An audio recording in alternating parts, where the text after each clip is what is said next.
ou alors une tentative de contournement de tous les blocages qui semblaient... Contournement même pourquoi? Puisqu'en réalité, la loi permet à un parti politique d'investir un candidat qui n'est pas nécessairement issu de ce parti. Ça, la loi le permet. Le souci, en fait, est un souci de crédibilité et de sérieux politique. Nous avons là un chef politique qui a délibérément refusé d'engager ses troupes dans des compétitions électorales importantes comme les élections législatives, les élections municipales, et qui est obligé, permettez-moi l'expression, de bâcher dans un yango pour être candidat.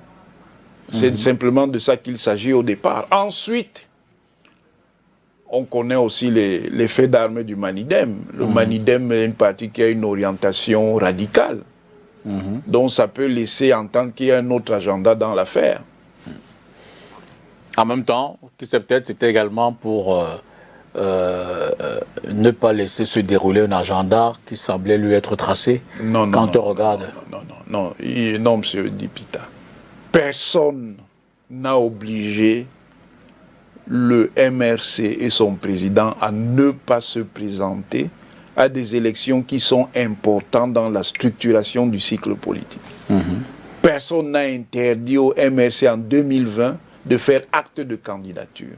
Cette formation et son chef ont choisi de ne pas présenter des candidats et pire, ont dénigré les partis politiques qui s'y sont présentés pour maintenant venir se raccrocher aux partis qui, eux, sont allés à la compétition. Il y a un problème clair de crédibilité politique.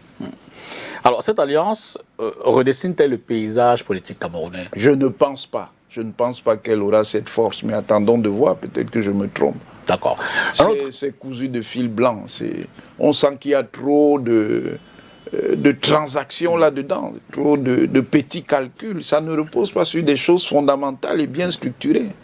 Un autre élément qui revient, c'est l'obligation, la nécessité de la démission du professeur Maurice Kamto de son parti, le MRC. Je ne m'exprimerai pas là-dessus. Et pourquoi?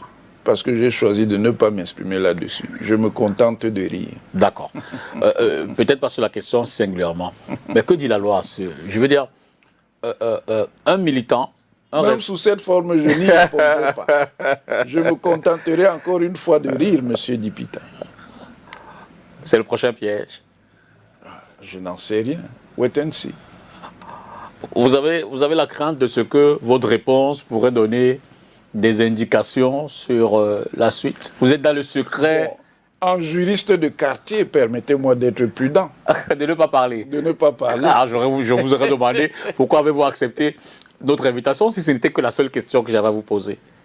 Oui, mais si vous m'aviez dit ça, je vous aurais dit que je n'y répondrais pas. Je dis seulement wait and see.